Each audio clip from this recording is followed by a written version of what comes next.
안녕하세요. 저는 정말 무시무시한 사건을 겪었던 강재훈이라고 합니다. 전 제주도에서 레저와 호텔 사업을 함께하고 있어요. 제 사업은 지방 가업으로 저는 늘 제 일을 자랑스럽게 여겼는데요. 아버지 때부터 이어져온 사업을 지키기 위해 나름대로 대인관계에 대한 공부도 게을리하지 않았다고 자부했습니다.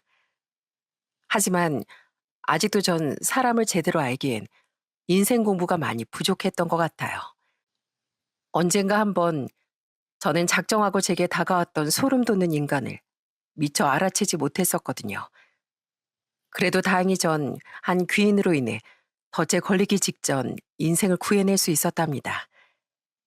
그 극적이었던 일에 대해 지금부터 말씀을 드려볼게요. 저희 아버진 가난했던 집에서 태어나 스스로 자수성가하신 분이었어요. 저희 집은 서울이었는데 아버진 작은 수입 사업을 하다 나중엔 부동산 투자에 눈을 돌리셨죠. 그러다 인맥을 통해 제주도의 숙박업을 시작하셨는데 그 숙박업이 꽤나 잘 돼 그 뒤엔 레저 사업까지 발을 넓히셨답니다. 아버진 점차 수익이 떨어져 가던 다른 사업과 부동산 투자는 적고 나중엔 아예 제주도 사업에만 올인하셨어요. 서울과 제주도를 오가면서요. 그런 아버지 덕분에 저와 여동생도 제주도와 서울을 자주 오가며 자랐죠. 그리고 경영학을 전공했던 전 자연스레 아버지의 사업을 돕다 나이 40엔 은퇴하신 아버지의 뒤를 이어 대표직을 맡게 됐고요. 의사였던 동생은 같은 의사던 매제를 만나 결혼했습니다. 저도 언젠간 좋은 여자를 만나 가정을 꾸리고 싶었는데요. 일과 사랑 둘 다 쟁취하긴 힘들더라고요. 아버지 사업을 배우며 사업을 물려받는데 몰두했던 전 자연스레 나이가 들며 결혼 시기를 놓치고 말았습니다. 그러다 전 나이 44세 한 여자를 소개받게 됐어요. 소개를 주선해준 사람은 아버지의 유일한 형제였던 고모의 딸인 제 사촌 누나였죠. 뭐? 9살이나 어리다고? 나이 차이가 너무 많이 나는데 좀 부담스러운 누나. 예, 그래봤자 그 애도 30대 중반인데 별로 어린 나이도 아니야. 그리고 먼저 걔한테 내가 얘기를 꺼내봤는데 걔는 너 만나보고 싶대. 한번 만나나 봐. 영선이 걔 내가 대학생 시절부터 알았는데 진짜 참하고 좋은 애야. 딱 네 이상형이라니까. 뭐 하는 사람인데? 부산에서 요트 사업하는데 너처럼 부모님 사업 물려받은 거래. 걔가 외동딸이거든. 비슷하게 레저 사업하지. 너 제주도에서 1년에 반 이상은 머무는데 부산이랑 제주도랑 거리도 가깝지. 집안 재력도 비슷하지. 얼마나 좋아. 근데 그렇게 어린 사람을 누난 어떻게 알게 됐어? 아, 나 네 전 매형 사업 때문에 30대 때 해외에서 좀 살았잖아. 그때 걔가 그쪽에서 대학을 다녔거든. 유학파야, 유학파. 그때 당시 근처 살던 한인들 중에 좀 사는 집 사람들끼리 교류하던 모임이 있었거든. 그땐 네 전 매형이 집안을 말아먹기 전이라 나도 나름 콧김 좀 뿜고 살았잖아. 그래서 거길 나가게 됐는데 거기서 만났지 뭐야. 나인 나보다 한참 어린데도 애가 하도 야무지고 착해서 한국에 들어와서도 종종 연락하고 지냈지. 어느 정도 나이가 들면 나인 숫자에 불과하더라고. 그러니까 분명 너하고도 대화가 잘 통할 거야. 누난 아주 적극적으로 제게 소개팅을 권하더군요. 누난 저보다 3살이 많았는데요. 원래는 고모부가 작게 사업을 하신 덕에 집이 잘 사는 편이었습니다. 누난 좀 가난한 집 장남이던 매형과 결혼했는데 고모와 고모부는 지인과 함께 사업을 시작하고 싶다던 매형을 전폭적으로 지지도 해주었죠. 아마 누나가 외동이었기에 더더욱 매형을 아들처럼 여기고 잘해주셨던 것 같아요. 누나 매형의 사업 때문에 그 지인이 있다던 해외에 나가 살게 됐습니다. 누난 바로 거기서 제게 소개시켜주고 싶다던 여자를 만났다고 말했던 거죠. 그렇게 누나가 쭉 잘 살았으면 좋았겠지만 고모네 집은 점차 내리막길을 걷게 됐어요. 고모부가 큰 사기를 당하며 고모부의 사업은 하루아침에 망하고 말았거든요. 고모부는 그 충격으로 해서는 안 됐던 나쁜 선택을 스스로 하셨고, 고모는 그런 고모부를 보내고 뭔가 마음의 병을 얻으셨답니다. 당분간 윤정이 우리 집에서 지낼 거니까 그렇게들 알아. 불행은 그게 끝이 아니었어요. 고모는 고모부가 떠나신 이듬해 시름시름 앓다 고모부의 뒤를 따라가셨습니다. 하지만 누나에겐 쉬지 않고 계속 불행이 닥쳐왔어요. 매형이 사업을 쫄딱 말아먹으며 누나의 형편마저도 완전히 주저앉았던 거죠. 결국 누난 매형과 박터지게 다투다 이혼을 하고 한국으로 들어왔습니다. 누나의 불임 문제로 두 사람 사이에 아이가 없던 것이 그나마 다행이었다고 하더라고요. 이제 누나의 유일한 기댈 곳은 저희 가족뿐이었기에 아버진 모든 걸 잃은 누나를 집으로 데려오셨어요. 누나, 이번에 나 제주도 내려갈 때 같이 가서 바람 좀 쐬고 올래? 언니, 언니 전시회 좋아하지? 이번에 재밌는 전시회 한다는데 나랑 같이 다녀오자. 근사한 브런치도 먹고. 저희 가족은 힘든 일을 너무도 많이 겪었던 누나를 위로하기 위해 최선을 다했습니다. 아버진 수중에 남은 돈이 거의 없던 누나를 위해 사고 싶은 거 먹고 싶은 거 모두 마음껏 사라며 카드를 건네주셨어요. 어머닌 집안일이라도 돕겠다던 누나를 한사코 말리며 정말 어린아이 돌보듯 누나를 돌봐주셨죠. 저와 동생도 최대한 시간을 내 누나와 대화를 나누고 누나와 이것저것 돌아다니기 위해 노력했습니다. 감사해요, 외삼촌. 제가 언젠간 빌려주신 돈 꼭 갚을게요. 아, 설아. 그 돈을 빌려준 게 아니고 그냥 준 거야. 네가 혼자 살아갈 기반을 마련해줘야 나도 하늘에 간 우리 누님 얼굴을 볼 면목이 생길 거 아니냐. 힘내서 살아. 알았지? 무슨 일 있으면 이 외삼촌이나 재훈이한테 연락하고. 늘 풀이 죽어있던 누난 그래도 점차 기운을 내더라고요. 결혼 후 모든 경력이 단절됐었던 누난 아버지의 지원을 받아 공인중개사 시험에도 합격했고요. 누난 이젠 자립해서 혼자 살아가겠다며 경기도의 한 도시에 작은 전셋집도 구했죠. 그 집도 누나가 이제 나가 살겠다고 하니 아버지가 전세금까지 선뜻 건네주셔서 구할 수 있던 곳이었어요. 아버진 고모를 생각해 정말 누나에게 최선을 다하셨던 거예요. 누난 그곳에 산 부동산에 취직했다는 소식을 알리며 저희 부모님의 걱정을 덜어드렸습니다. 시간이 조금 흐른 뒤 누난 한창 재개발 소식이 많이 들려 중개비를 많이 챙길 수 있겠다던 먼 지역으로 이사를 갔고 그때부턴 저희 가족과 교류가 좀 뜸해졌어요. 누나가 일이 너무 바쁘다며 연락을 잘 안 받았거든요. 그리고 누난 또 몇 년 뒤 이번엔 서울로 다시 올라오며 전처럼 저희 집에도 자주 놀러 왔죠. 그러던 어느 날 누난 제게 소개팅을 권유했던 겁니다. 가족과도 갔던 누나를 믿고 전 소개팅 자리에 나갔어요.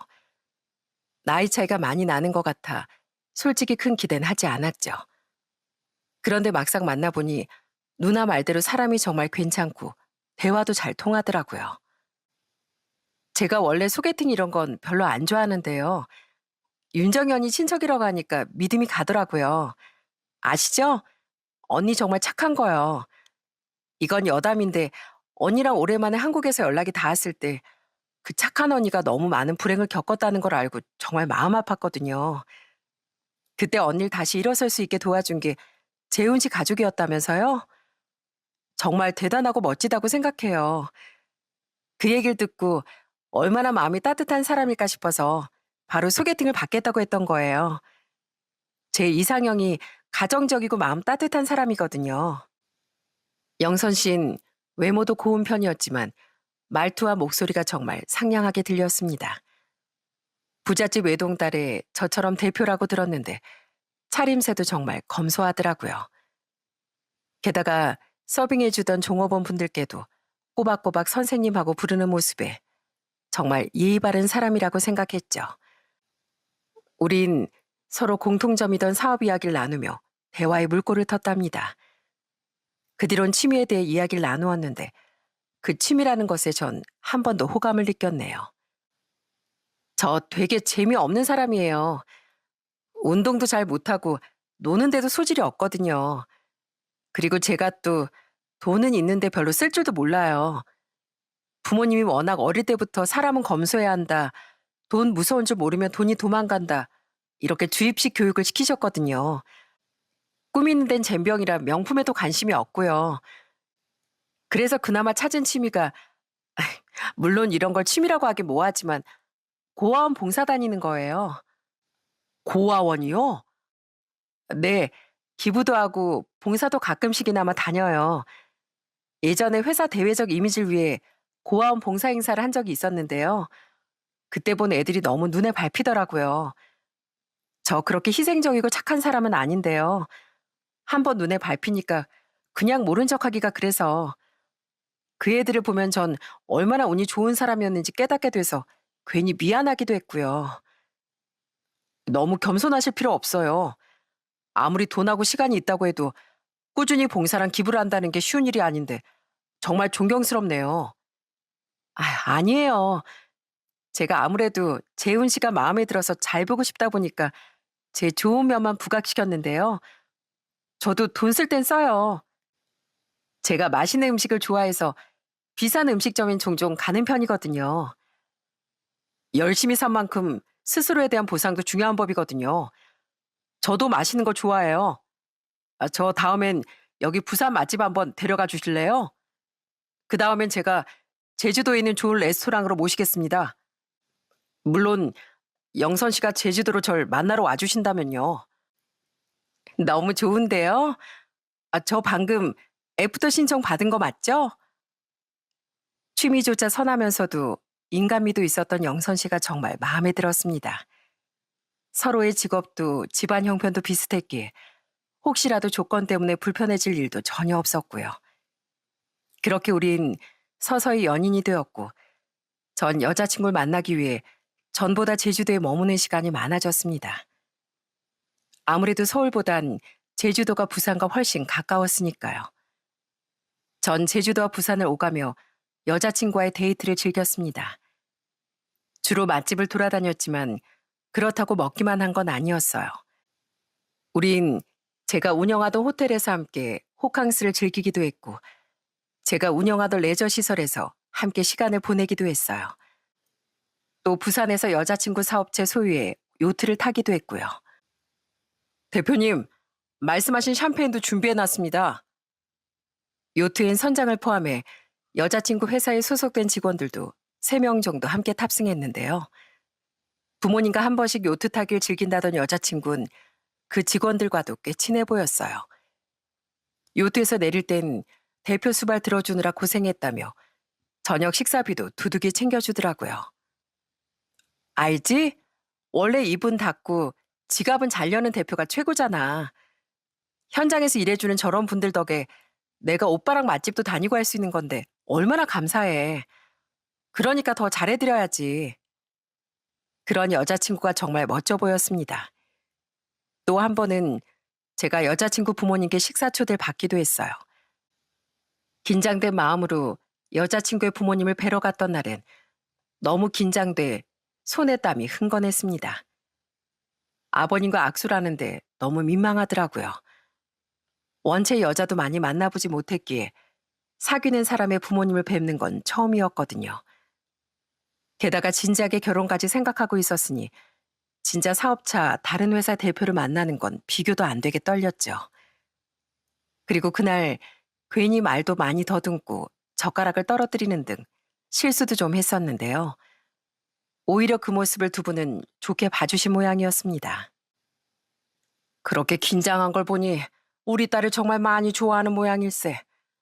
오히려 마음에 들어. 내 딸을 얼마나 소중히 여기는지 알 것 같네. 앞으로도 우리 영선이한테 잘해주게. 둘 다 나이가 있으니 슬슬 식장도 잡아야 되지 않겠나. 이건 완전 미리 결혼부터 허락해 주신 거 아닙니까? 정말 뛸 듯이 기쁘더라고요. 그리고 그 뒤 여자친구는 자연스럽게 저희 부모님께도 인사를 드리고 싶어 했어요. 나도 오빠 부모님 뵙고 싶은데 그래도 될까? 나야 너무 고맙지만 그럼 완전히 나한테 코 깰 텐데.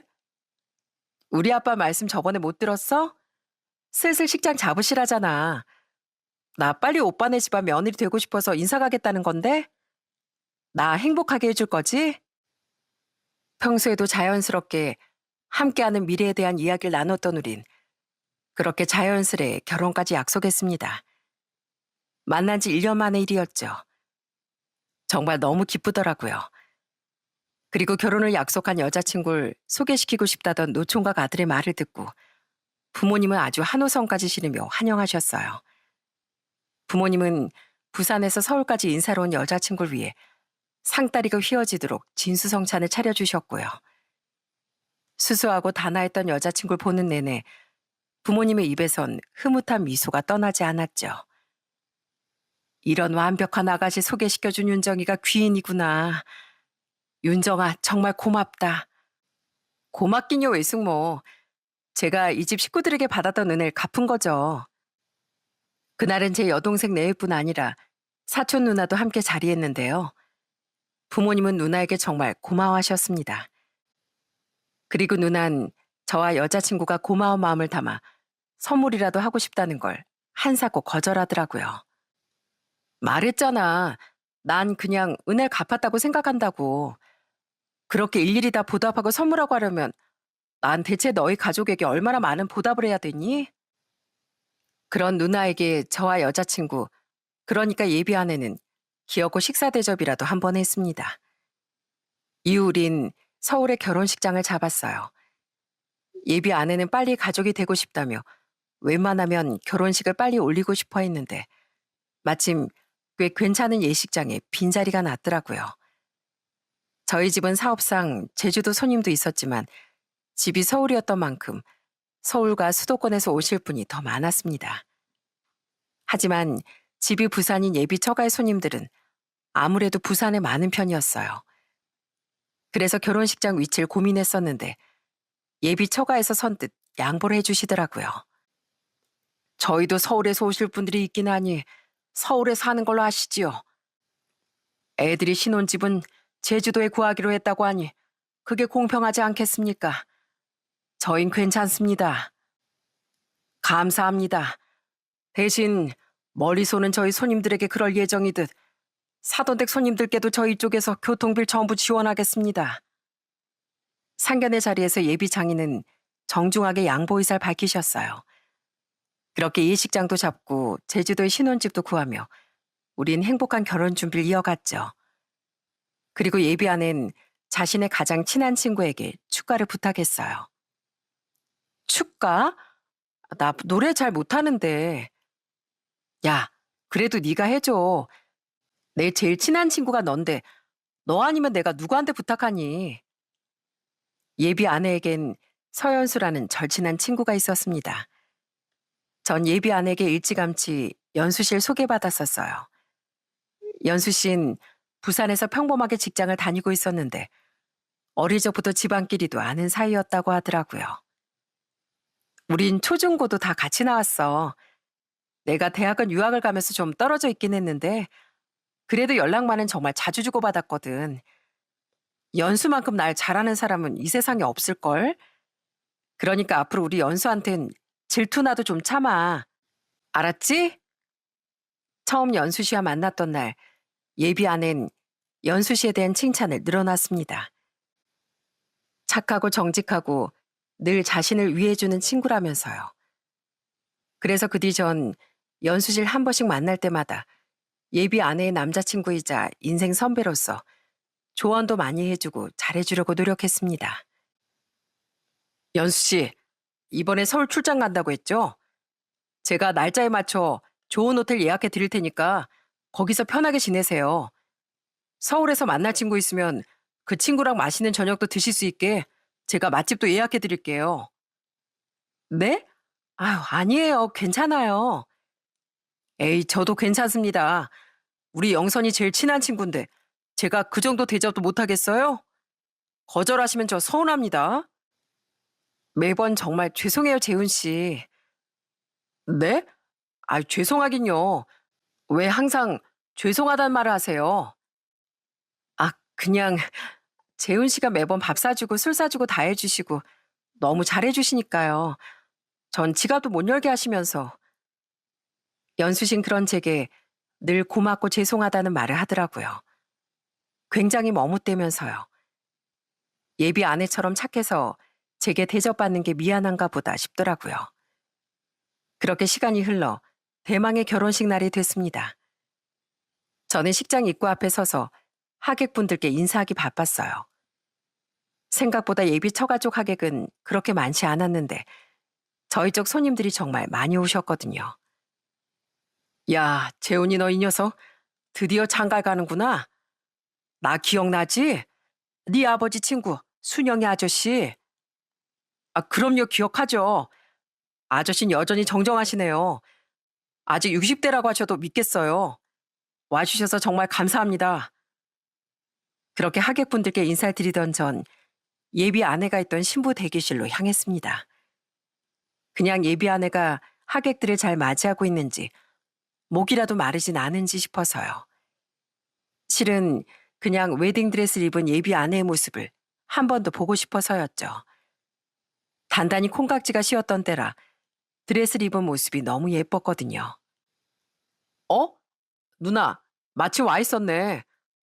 연수 씨도 여기 있었네요. 둘 다 방금 왔어. 연수 너도 참 축가 불러줄 애가 이렇게 늦게 오면 어떡하니. 미안해. 어제 미리 서울에 와 있었는데 생각보다 차가 너무 막히지 뭐야. 아무튼 그래도 늦지 않게 와줘서 고마워.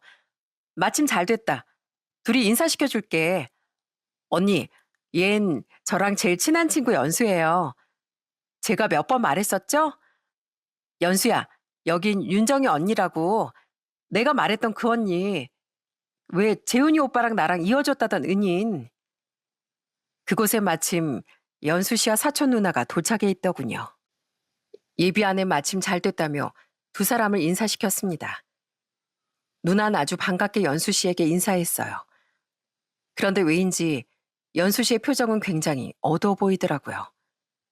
그때 몰랐습니다. 대체 왜 연수 씨의 표정이 그랬는지요. 그리고 바로 얼마 뒤 저는 그 끔찍한 이유와 정면으로 마주하게 됐죠. 자, 이번엔 결혼식의 진정한 주인공이죠? 신부 입장이 있겠습니다. 하객 여러분들은 모두 박수로 신부를 맞이해 주십시오. 예비 아내보다 먼저 결혼식장에 입장했던 전 떨리는 마음으로 예비 아내가 버진 로드를 행진하는 모습을 지켜봤습니다. 장인의 손을 잡고서요.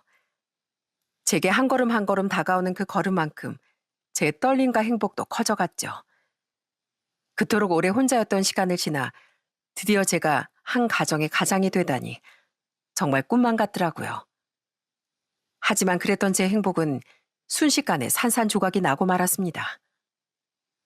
다들 잠시 움직이지 마십시오. 경찰입니다. 예비 아내가 입장한 뒤 결혼식장 입구의 문은 닫혔었는데요. 예비 아내가 제 앞에 거의 다 다가왔을 때 갑자기 그 문이 활짝 열리더군요. 예비 아내는 문으로부터 등을 돌리고 있었으니 몰랐는데 절 포함한 일부 하객들은 문을 열고 성큼성큼 다가오던 외 남자들을 향해 시선이 고정됐어요.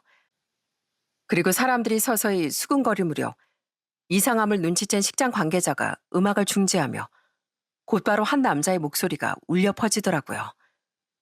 그러니까 그들은 사복 형사인 것 같았습니다. 왜 형사가 갑자기 여길... 아니, 이봐요. 그들은 하객들의 소란을 잠재우며 바로 저희에게 다가왔습니다. 그리곤 대뜸 예비 아내에게 수갑을 채우는 거예요. 예비 아내의 얼굴은 흑빛이 되었더군요. 더 황당했던 건 장인이 그들을 보자마자 헐레벌떡 하객석으로 비켰다는 거예요. 그들에게 따지고 들었던 게 아니라요. 그리고 이어진 형사의 말에 저와 결혼식장 안의 모든 사람들은 발칵 뒤집히고 말았습니다. 박현아 씨 맞습니까? 박현아 씨 당신을 사기 혐의로 체포합니다. 저 그런 사람 아니에요. 전 김영선이라고요. 사람 잘못 봤어요. 빨리 이거 풀어요. 위조 신분증을 사용해 김영선이란 가명으로 활동한 사실 이미 수사로 확인됐습니다. 지명 수배자인 당신이 도주할 우려가 있어 긴급 체포하겠습니다. 서로 가서 얘기하시죠. 이거 나요. 놓으라고. 진짜 다 된 밥인데 어떻게 하고 들이닥친 거야? 지명 수배자? 저기요. 잠시만요. 정말로 이 사람 이름이 박현아인가요? 뭔가 잘못하고 오신 거 아니세요? 이게 대체 무슨 일인지 설명 좀 해주세요. 그들은 예비 아내 이름을 김영선이 아닌 박현아라고 부르며 심지어 지명 수배자라는 말을 하더라고요. 머리를 망치로 한 대 맞은 것 같았습니다. 사람들은 소스라치게 놀라며 웅성거렸어요. 도저히 믿을 수 없었지만 험상궂게 표정을 일그러뜨리던 예비 아내의 다 된 밥이라는 말을 들으니 진짜 뭔가 있다 싶더라고요. 영문을 몰랐던 전 다급히 형사 한 명을 붙잡고 물었습니다. 그리고 그 형사는 예비 아내가 사기꾼이었다는 절망적인 사실을 제게 확인시켜 주더군요. 박현아 씨는 사기 혐의로 지명수배 중인 피의자입니다. 그리고 선생님께서도 피해를 입고 계신 걸로 보이니 잠시 피해자 신분으로 동행해 주시면 감사하겠습니다. 피해자라고요? 제가요? 말도 안 돼. 어떻게 이런 일이... 형사는 저 또한 사기 피해자라며 동행을 요구하더군요. 정말 얼이 빠졌습니다. 그리고 그 순간 옆에서도 엄청난 발언이 들려왔어요. 잠시만요. 저 사람도 공범이에요. 박윤정 저 여자요. 저 사람이랑 현아째랑 처음부터 작당 모의에서 저 남자 재산을 노린 거예요. 그리고 저 여자도 교도소까지 다녀온 전과자예요. 폭탄 발언을 던진 사람은 바로 연수 씨였습니다. 연수 씨는 얼굴이 하얗게 질려있던 사촌 눈을 손가락으로 가리키고 있었어요. 그토록 믿었던 예비 아내가 사기꾼이었다는 것도 믿기지 않는데 누나마저 공범이었다니 엄청난 충격이었죠. 하지만 누나가 공범이라는 말을 들으니 어지러웠던 머릿속 퍼즐이 맞춰지긴 하더라고요.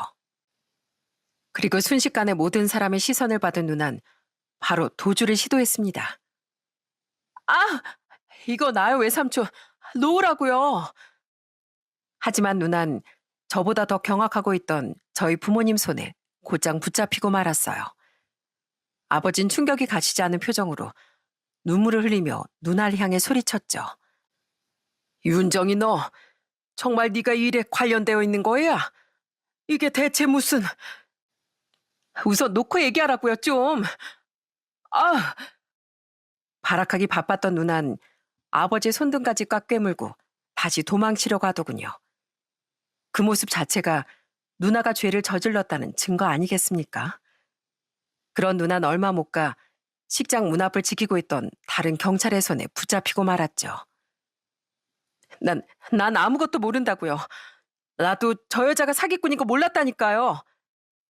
박윤정 씨, 지금 공범으로 지목된 데다 도주 시도까지 하셨습니다. 현행범으로 체포합니다.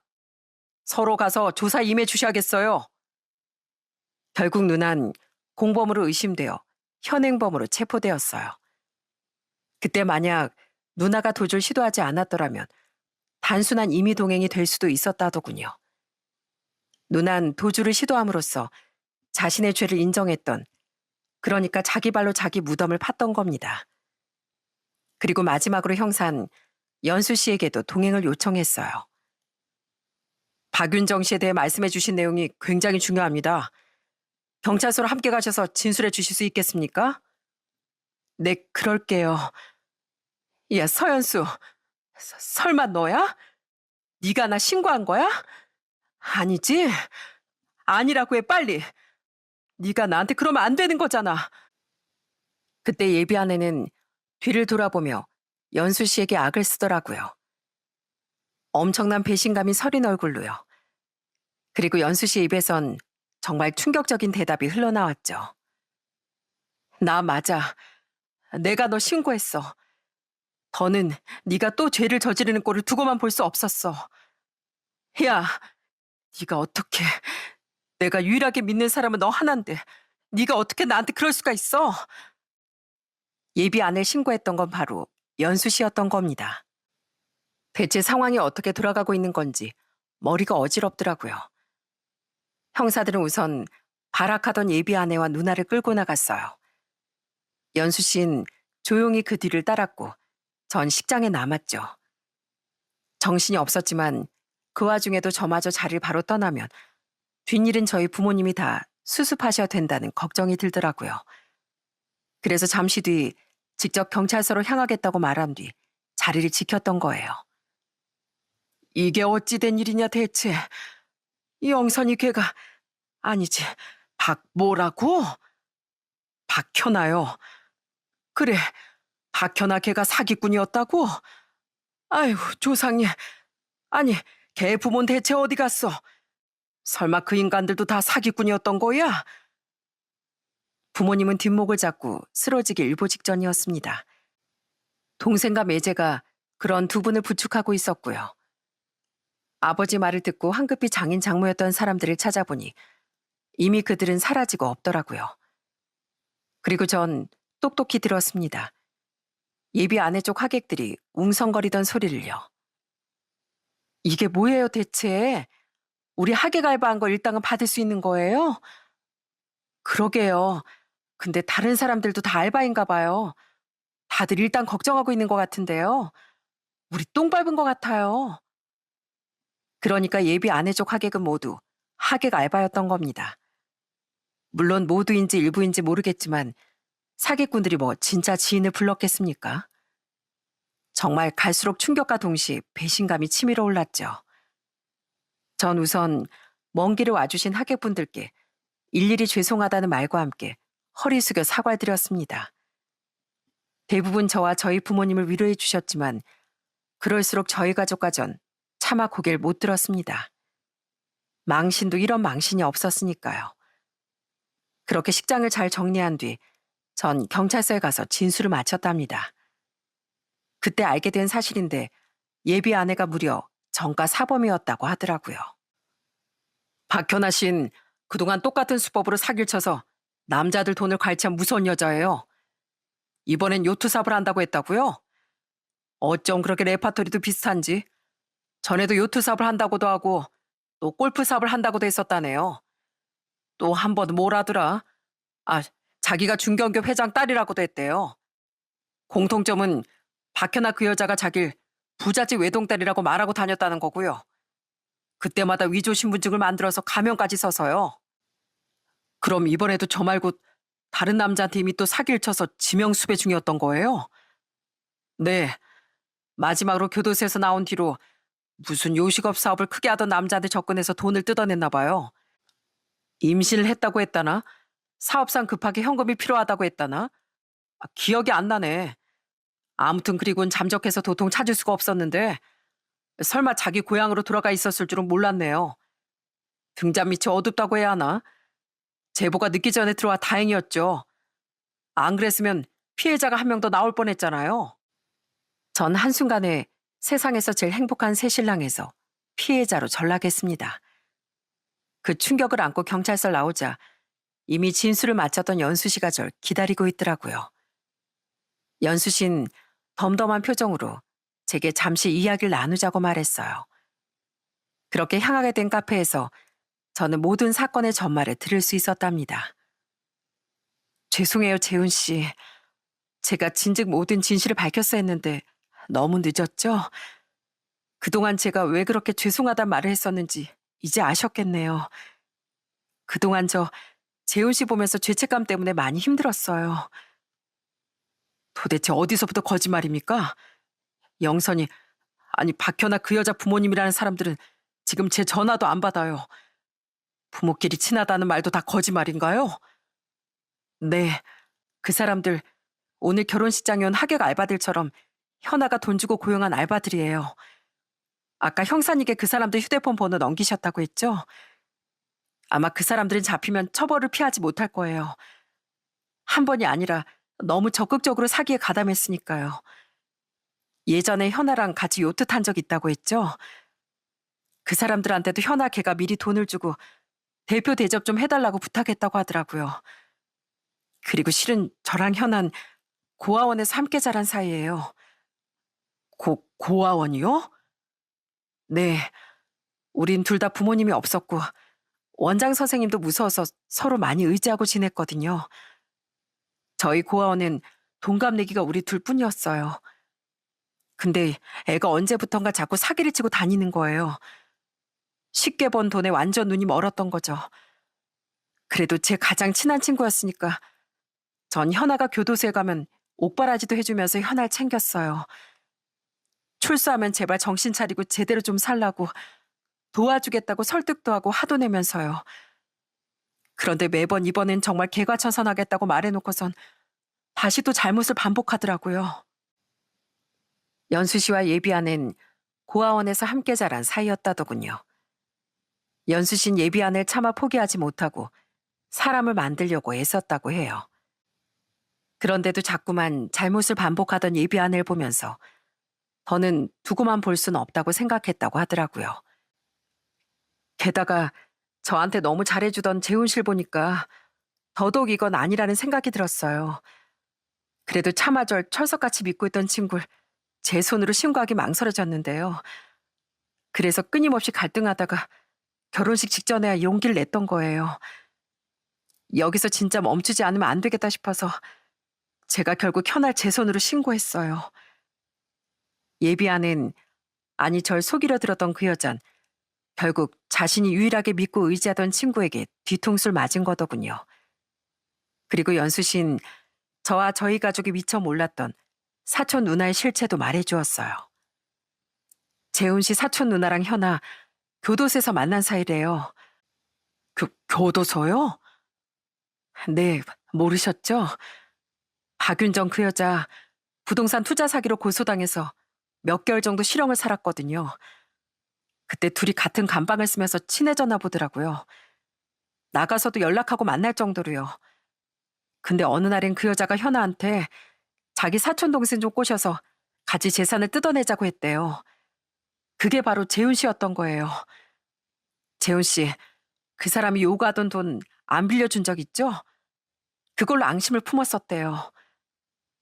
기가 막혔습니다.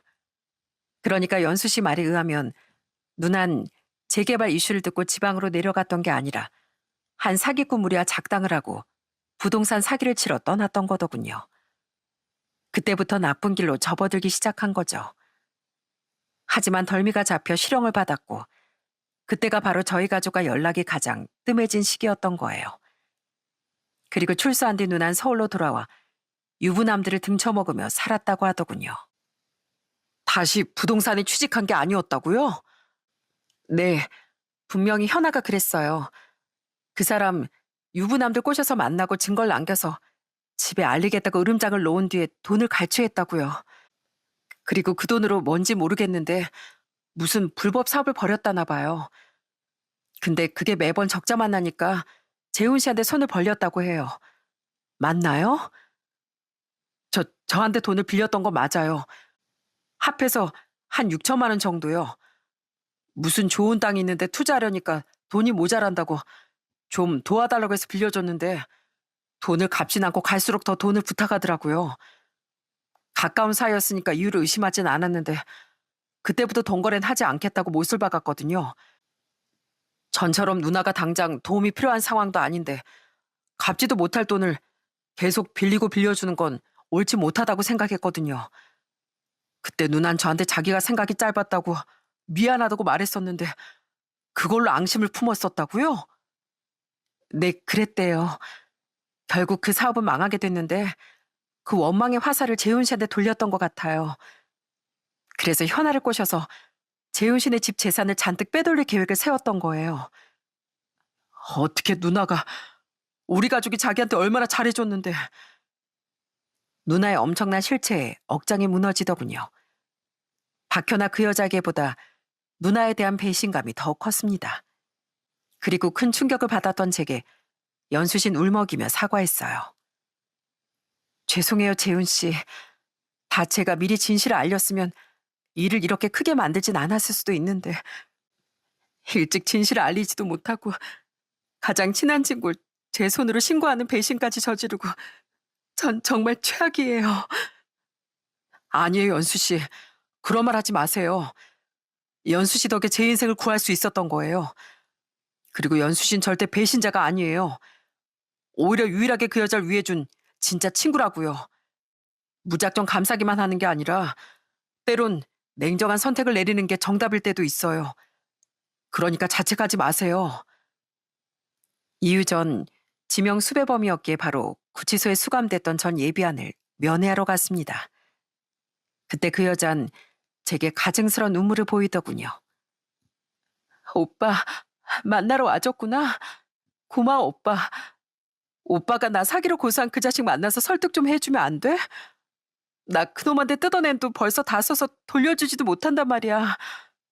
그러니까 오빠가 돈 좀 지어주면서 설득 좀 해주라. 어? 사무소 위조 같은 것 때문에 완전히 풀려나지 못해도 그놈이 합의해주면 적어도 감형은 될 수 있을 거야. 잘만 하면 집행유예라도. 내가 미쳤냐? 나한테 사기치러 가 널 돕게. 오빠, 그건 내가 정말 미안해. 근데 시작은 윤정이 언니가 먼저 한 거야. 그리고 나 오빠한테 진심이었어. 비록 시작은 잘못됐지만 오빠한텐 자꾸만 마음이 생기더라고. 오빠, 혹시 연수 그 망할 기집애한테 들었어? 나 사실 고아원 출신이야. 하도 먹고 살 길이 막막해서 들어선 길이 너무 잘못된 길이었는데 배운 게 도둑질이라고 돈 때문에 그만둘 수가 있어야지. 그리고 나 유일하게 믿었던 친구한테까지 배신당했는데 불쌍하지도 않아? 제발 나 한 번만 용서해주라. 어? 그럼 나 평생 오빠한테 은혜 갚으면서 살게. 진심? 용서? 너 아직도 내가 바보로 보여? 내가 너랑 결혼까지 생각했던 건 네가 진실하고 선한 사람이라고 믿었기 때문이었어. 하지만 김영선이란 여자는 없었어. 지금 내 눈앞에 있는 넌 그저 범죄자 박현아일 뿐이야. 내가 오늘 여기 온 건 내 인생에 찾아왔던 가장 커다란 사건을 직접 마무리 짓고 싶어서야. 널 마지막으로 보긴 봐야 이 일을 매듭질 수 있을 테니까. 난 너 절대 용서해줄 생각 없으니까 부디 네 죄값 제대로 치르길 바란다, 이 사기꾼아. 전 끝까지 비열한 모습을 보이던 그 여자에게 냉정히 말했습니다. 그러자 그 여잔 언제 눈물을 보였냐는 듯 표정을 싹 굳히더군요. 그리곤 저 들으라는 듯 쌍시옷으로 시작해서 걔 어쩌고 하는 욕까지 마구 퍼붓더라고요. 저는 그 저급한 말들을 한 귀로 흘리곤 이 말을 남긴 채 그곳에서 나왔습니다. 마지막에 확실히 네가 얼마나 저급한 인간인지 알려줘서 고맙다. 덕분에 김영선이란 여자를 더 쉽게 내 기억 속에서 지울 수 있을 것 같아. 내가 마지막으로 충고 하나 해줄게. 네가 아니라 너 같은 것도 친구라고 눈물 흘리던 연수실 위에 너 이번에도 정신 못 차리면 네 인생을 바로잡기 위해서 신고까지 했던 유일하게 널 진심으로 생각해주던 친구마저도 결국 잃게 될 거야. 그러니까 잘 생각해. 제 말에 그 여자가 뭔가 느끼는 게 있었는지 없었는진 잘 모르겠습니다. 그래도 연수실 위해서라도 제발 그 여자가 이번엔 반성이라는 걸 좀 하길 바랬죠. 사촌 누난 조사 중이라 유치장에 있을 때 만날 수가 없었는데요. 하지만 누난 이내 공범임이 입증되며 검찰로 송치되어 불구속도 아닌 구속수사를 받게 됐습니다. 전과자인데다 도주 위험까지 있다고 판단되어서요. 저와 아버진 함께 누나의 면회를 갔죠. 외삼촌, 재훈아, 내가 미안해. 재훈아, 정말 잘못했어. 제발 나 한 번만 봐주면 안 될까? 내가 잠깐 원망에 눈이 멀어서 그만 실수를 했어. 우리 가족이잖아. 어? 외삼촌, 제발 저 한 번만 용서해 주세요. 너 대체 왜 그랬어? 어? 그 착했던 애가 왜 사기 같은데 눈을 돌렸냐고. 처음엔 정말 마음 잡고 부동산 일을 했었는데요. 그 벌이가 너무 푼돈처럼 느껴지더라고요. 전엔 그렇게 떵떵거리면서 살았는데 중개비 몇 푼 얻어내려고 굽신대는 제 모습이 너무 싫었어요. 그래서 한 방을 노리고 싶어서. 그렇게 해서 한 번 감옥에 다녀왔으면 그때라도 정신 차렸어야지. 근데 또 나와서 꽃뱀 짓을 하고 심지어 불법 사업체도 운영하다가 망했다며. 그리고 그 원망의 화살을 왜 우리 재훈이한테 돌렸어? 어? 재훈이 너한테 6천만 원이나 빌려준 죄밖에 없는데. 죄송해요. 그냥 전 다 망했는데 혜인 여전히 잘난 부모 덕에 떵떵거리고 사는 것 같아서 배가 아팠어요. 재훈아, 내가 자격지심 때문에 잠깐 미쳤었나 봐. 제발 나 좀 한 번만 봐줘. 어? 나 불법 사업 운영했던 것까지 다 걸려서 진짜 가중처벌 받을 것 같단 말이야. 너라도 선처해주면. 아니, 싫어. 죄를 지었으면 죄값을 치러야지. 그리고 누나, 난 이제 누나 가족으로 생각 안 할 거야. 난 그동안 누나한테 가족으로서 최선을 다했어. 누나를 위로해주려고 노력했고 너무 많은 아픔을 겪었던 누나가 가여워서 그 많은 돈도 빌려줬어. 근데 돌아온 건 상처뿐이네. 재판받아서 죄값 잘 치르고 두 번 다시 우리 가족 앞에 나타나지 마. 재훈이 말이 맞다. 우리 가족이 너한테 얼마나 잘했냐? 어? 네 아픔 다 보듬어주고 난 너한테 전세집까지 마련해줬다. 보나마나 그 돈도 다 날려먹었겠지만 하늘에 계신 우리 누님께 미안하지만 난 내 아들 인생을 작정하고 망치려 들었던 널 두 번 다시 볼 생각도 용서할 생각도 없다. 그러니 재훈이 말대로 두 번 다시 우리 앞에 나타나지 마. 재훈아, 외삼촌, 제발 이렇게 가지 마세요. 저와 아버진 누나에게 울분을 토해낸 뒤 인연을 정리했습니다. 그렇게 인생을 사기당할 뻔했던 전 연수 씨의 도움으로 인해 극적으로 그 함정에서 빠져나올 수 있었죠. 이후 전 연수 씨에게 살해라도 하려고 했는데 연수 씨는 단호하게 거절하더라고요. 아무리 현할 위한 일이었다고 해도 친구를 팔아먹은 대가 받을 순 없어요. 제 마음 더는 무겁게 만들지 말아주세요. 그동안 정말 죄송했습니다. 부디 앞으로는 현아처럼 나쁜 여자랑 엮이지 말고 꼭 행복하게 사세요. 재훈 씨는 충분히 그럴 자격 있어요. 연수 씨도 꼭 행복해지세요. 그 여자 말고 좋은 친구도 꼭 사귀시고요. 정말 고마웠습니다. 그렇게 전 연수 씨와 마지막 인사를 나눴습니다. 이후 누나와 그 여잔 모두 당연히 실형을 받았죠. 전과가 너무 많던 그 여자도 불법 사업체 운영까지 걸렸던 누나도 모두 짧지 않은 형량을 살게 됐고요. 또 가짜 장인 장모도 법적 처벌을 피할 수는 없었다고 하더라고요. 그렇게 그들은 죄값을 달게 받게 됐지만 저희 가족과 제가 받은 충격과 상처는 오래도록 사라지지 않았습니다. 시간이 조금 흐른 지금 여전히 그들은 교도소에서 복역 중이에요. 그리고 전 원래 신혼집으로 쓰려고 했던 제주도의 집은 전세를 주고 여전히 부모님과 함께 살고 있답니다. 그냥 이미 마련한 집이니 제주도에 가서 살까도 싶었는데 부모님이 걱정되더군요. 믿었던 누나에 대한 배신감으로 저희 어머니는 한땐 몸져 눕기까지 하셨거든요. 아무리 동생 내외가 근처에 산다곤 해도 제가 부모님 곁에서 챙겨드리고 싶었죠. 미안하다. 상처를 받아도 네가 가장 많이 받았을 텐데 네가 우릴 더 챙기고 있구나. 전 괜찮아요. 언제까지 과거에 매여 있을 수도 없잖아요. 잊으려고 노력하다 보니까 또 잊혀지더라고요. 그러니 제 걱정은 하지 마세요. 사실 부모님께 괜찮다고 했던 말은 거짓말입니다. 너무 엄청난 사건이었던지라 아직 저도 마음이 온전히 회복되지 못했어요. 솔직히 사람에 대한 불신도 생겨 사람을 잘 믿지도 못하겠더라고요. 그래도 전 앞으로 부모님을 잘 모시며 시간이 약이라는 말에 기대어 살아보려고 합니다. 10년이면 강산도 변하듯 제 상처도 부모님과 동생의 상처도 언젠간 희미해지겠죠. 그때까지 전 묵묵히 기다려보려고 해요. 그러다 보면 언젠간 모든 상처가 아물고 좋은 일도 생기리라고 믿으면서요. 여러분, 저는 사연을 마무리하기 전에 제 인생을 망치려 들었던 두 여자와 같은 사람들에게 한마디 남기고 싶습니다. 남에게 죄를 저질러 놓고 죄값은 피하려 뻔뻔하게 그지없이 용서를 구하는 이들에게 말이죠. 남의 눈에 피눈물을 흘리게 한 대가는 오로지 처절한 응징뿐입니다. 응징이 두려워서라도 다시는 죄를 짓지 못하도록 바로 처벌이라는 게 존재하는 거고요. 죄값을 치르기 싫다면 애초에 죄를 짓지 말아야 하고 또 죄를 지었다면 그 대가를 달게 받는 수밖에 없겠죠. 그리고 그들이 받은 죄값이 저와 같은 피해자분들에게 조금의 위로라도 될 수 있길 진심으로 바라겠습니다. 그럼 전 이만 여기서 사연을 마쳐볼게요. 들어주셔서 정말 감사합니다.